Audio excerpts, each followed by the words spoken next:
Hello mga kaampalaya. Ito, magluluto na naman ako ng ampalaya. Sus, akalain ko. Ay, akalain mo. Akalain ng lahat. Makakalimang harvest na ako ng aking dahong ampalaya. Kali ang lulutuin ko ay similar din sa munggo. Sa Ilocano, cardis ang pangalan niya. Sa Tagalog, English, i-search ko pa. I-search na lang po, cardis. Cardis po ang Ilocano.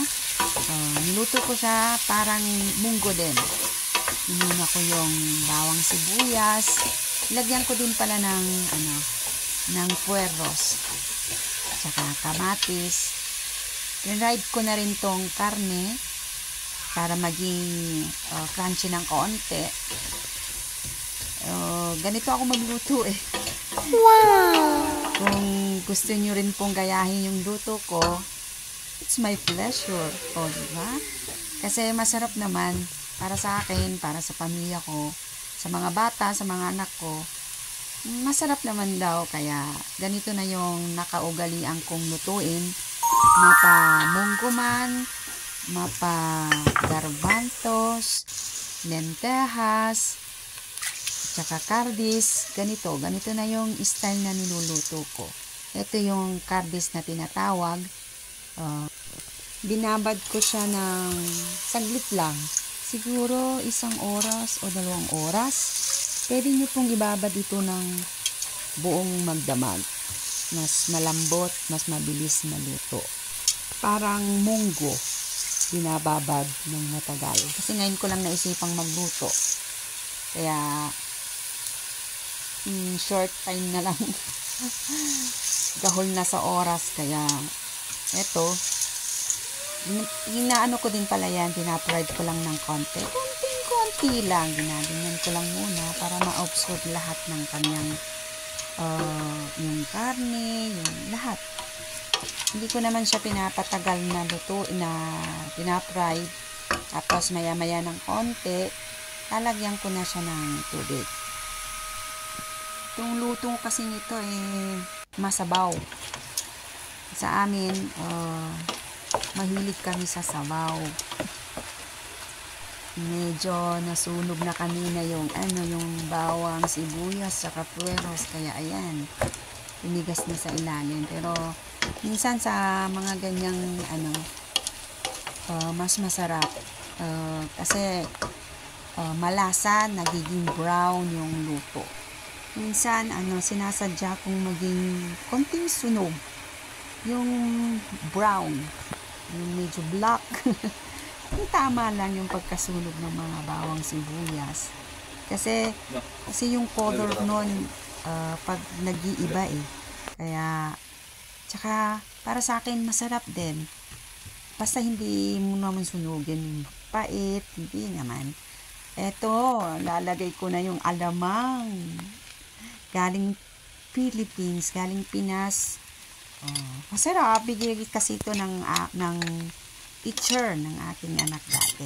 Shout out sa iyo, Sir Elmer. Salamat sa alamang na lalong nagpasarap sa aking cardis for today, ang aming ulam. Ayan. Parang kulang pa. Dagdagan ko na lang mamaya-maya. Uubusin ko lahat yan kasi halos 1/2 na lang yan kaya mamaya uubusin ko na lang. Para mas masarap, mas malasa ang ating cardis. Habang niluluto natin to, punta muna tayo sa aking garden. Kaya yung mga ampalaya ko, lumalaban pa rin. Ito, kalbo na lahat yung mga yan dati eh. Ito mo, ito, talagang tuyo na. Pero yun, lumalaban. Pero mga ito, wala na. Kunin ko na rin pala. Sasahog ko na doon dahil talagang hindi na to pwede. Pampapait din to. Diba? Ginawang sitaw. Pampapait din yan. Yung mga iba, wala na rin. Ito, kukunin ko na rin itong ating ampalayan ko. Gagawin ko sana itong ensalada, kaso lang ko, konti, maliit. Kaya, naisipan ko, isasahog ko na lang sa, sa cardis. Masarap din to. Kukunti nga lang din, pero pang sa akin lang. Ito, wow. Ang sarap. Puputulin ko na to. Oh, mahirap pa. Ang hirap. Ayun ay. Oops. Ayan. Ang ating ampalaya. Oh, marami na oh. Tatlong ampalaya ang aking isasahog doon. Diba? Oops. Galing. Pero yun talaga, hindi ko siya kukunin. Hindi ko kukunin tong aking ampalaya. Bibinhiin ko talaga to, promise. Ayan oh. Ayoko palang hawakan. Baka sensitive siya. Ayan. Ang daming mga ano siya. Okay, may busel oh. Dabusel na ni Batit. Oh. Parang ang balintupay. Oh, marami pa akong dahon ng ampalaya. Oh, tinitira ko talaga to kasi sayang ang weather. November na pero may araw pa, kaya di ko mo sana kukunin kasi lang siguro kumuha lang muna ako ng ilang piraso. Pansahog ko doon sa kardis. Ito oh. Kunin ko na. Ang lalaki. Ang lalaki oh.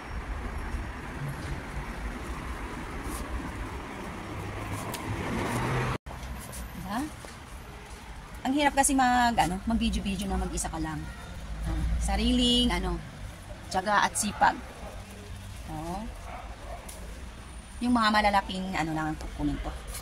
Mga malalaking madilim ang malalaking dahon lang muna ang kukunin ko. Sayang wala dito yung nanay ko. Gusto din niya ng ampalaya eh.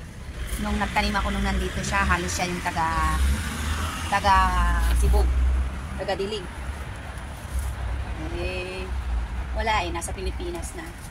Kaya doon na nag-stay for good.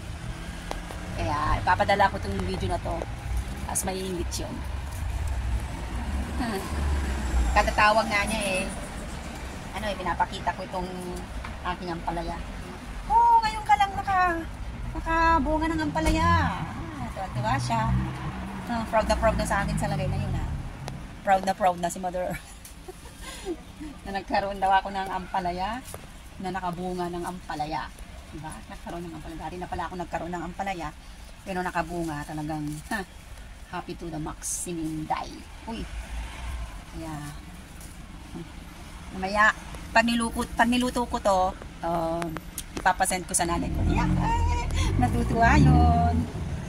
Pero yun, sagana yun sa Verdu, sa vegetable doon sa Pilipinas. Fresh din syempre dahil yun ay tanim ng kapatid ko doon. Shout out, Ate Mayra, salamat sa kardis na binigay mo na naman. Bukod sa balatong, binigyan ako ng kardis, kaya lulutuin ko na ngayon yung kardis. Tama na kaya muna ito kasi sa susunod na araw na naman ito eh. Itong mga ampalaya ko para tipid-tipid lang muna tayo. Tipid na muna tayo. Kasi kukunti na lang itong natira eh. Kaya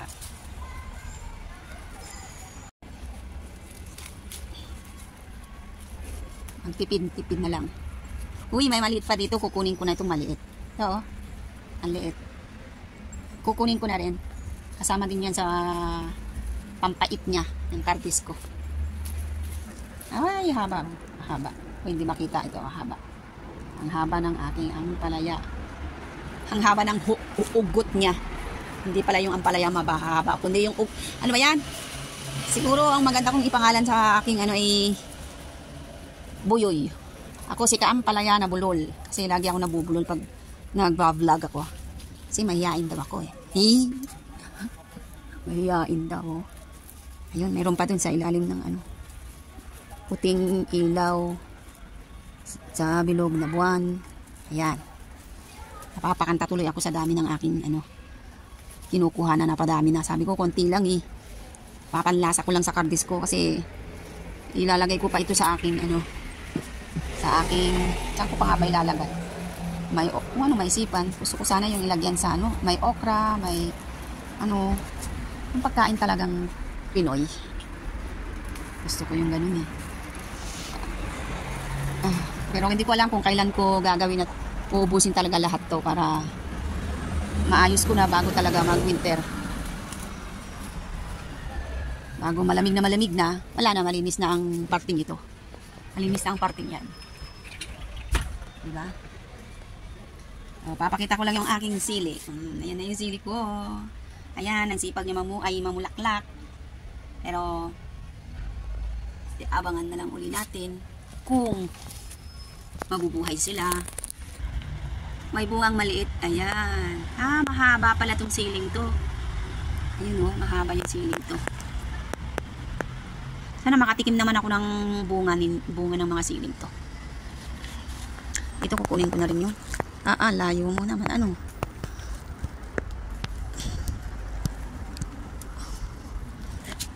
Adong pa'y tinimurdong na ni nagagat pa'y laang nga agkwa. Ag murdong kon ag dahon ni. Adong pa'y laang. So nga masaya ang anak nga alaon amin. Nabarbaro nga dun to pa'y maalak. No maminsan nga ang daw. Ay. Tama na to. Okay na to. Luto na siguro yung aking kardiston. Ay hindi. Sigurado hindi pa luto yun. Dahil matagal ang kardis eh. Hindi ko naman pressure cooker. Ano ko lang sa kaldero. Kaya mahigit 1 oras siguro yun. O minus 1 oras. Mas matagal yung lutuin kaysa sa balatong eh. Yung kardis. Hindi ko alam kung anong Tagalog ng kardis. Pero sa Ilocano, kardis. I-search ko nga pala sa susunod. Oy, meron ako niyan. Ito, kukunin ko na rin. Pampalasa. Gusto ko yung medyo mahahaba na yung dahon. Ayan mahahaba na yung dahon. Kasi, mas mapait yata yung haba ng dahon, malalaking dahon eh. Mapait pareho lang naman ang palaya. Ha. Okay na yan. Uy, nahulog yung tangkay. Sarap Okay. Susunod na naman. Marami na to. Aging sinasabing kunti lang. Anong kunti sa kinuha ko? Ang dami na. Ay. Salamat sa mga dyan. Walang tiyagang nanonood sa aking video. Ganito lang po ang ating simplihan lang natin ang ating pagtatanim ng ampalaya. Kasi wala naman choice, kasi wala naman tayong lupa, malaki dito. Apartment na nga lang po ito. Pero at least nakakapagtanim po ako ng ampalaya, sili, kung ano-ano pa na hindi pwedeng umakyat ng pagkatastas. Okay na to yung space na to. Siguro sa mga nagastos ay natipid ko dito 50 mahigit euro. So doon sa Pinas ay 3,000 mahigit. Okay, may natira pang konti. Okay. Isasahog ko na doon. Tingnan nyo, Dalawang, hindi na makita tuloy. Ay, natakpan pala ng dalawang lang. Ano ba to? Hala, siyami na naman to. Tong. Selfie muna si Inday. Ito kami ngayon. Uy. Okay. Harvest. Kaya kayo dyan, kung nakikita ko nawawalan ako ng sasabihin ko, nakikita ko tumaking ang palaya. Kaya kayo dyan, magtanim-tanim na. Ayan, tingnan nyo naman ang hirap ko sa PB video talaga. Ayan, kasama pa ang hawak kong ang palaya. Diba? Lalagay ko muna ito.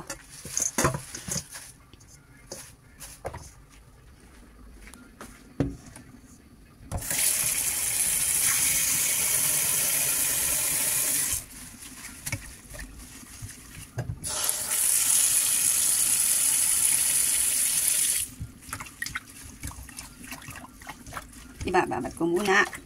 Mamaya, ugasan ko ulit. Pag isasahog ko na. Diba? Yan na nga lang yung ating pagkain. Hapunan namin to. Lumalaban ang ating sili, Mas mahaba pa ang tangkay kaysa yung ampalaya.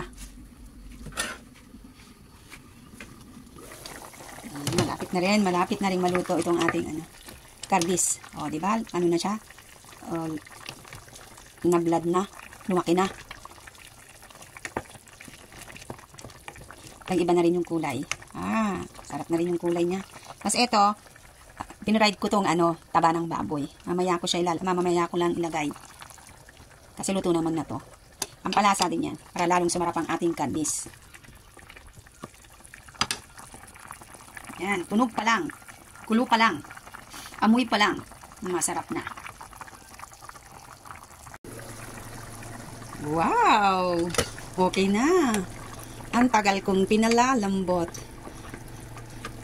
Iniwan ko na lang itong buto-butong ito dahil tiyak hindi naman to magiging overcook. Buto-buto eh. Kaya itong hinango ko na dahil napapasobra na siya ng luto. Magtatanggalan lahat. Ayan no. Kaya lagay ko na lang ang pagkaan. Luto-luto na.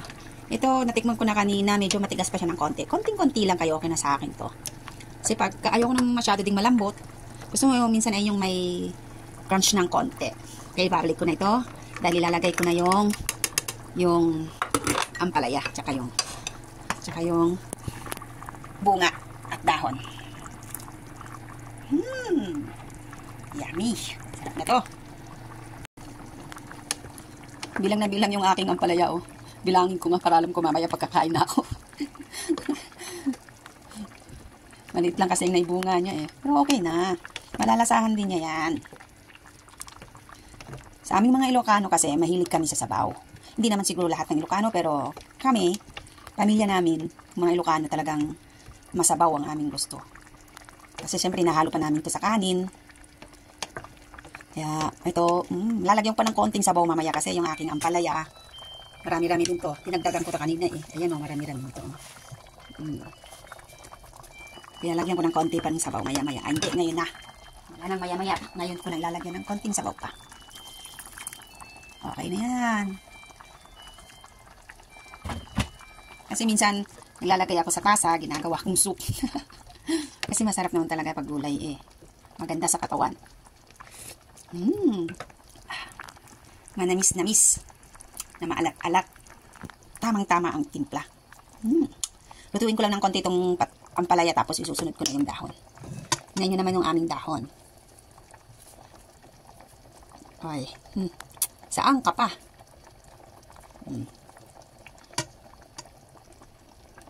Diba? Green na green. Ang karang araw nga, kumuha lang ako tapos pinagpag ko lang. Tapos kinain ko na. Ay, ang pait, grabe. Sabi ng aking anak, nakaya ko daw kainin. Iko, ang sarap nga eh. Sabi ko, mas masakit pa, mas mapait pa. Ang mabigo sa pag-ibig. May hugot. Ayan. Tawa lang yung bunso ko eh. Mama, sabi niya sa akin. Nakukornihan sa joke ko. Woo! Wow!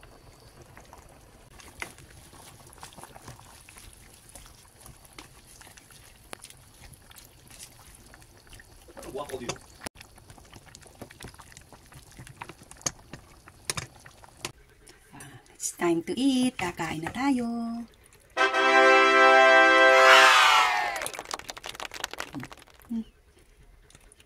Ito yung ampalaya, oh. Kaya ito ang ating kukunin. Ito na yung mga taba-taba na pinrito ko muna.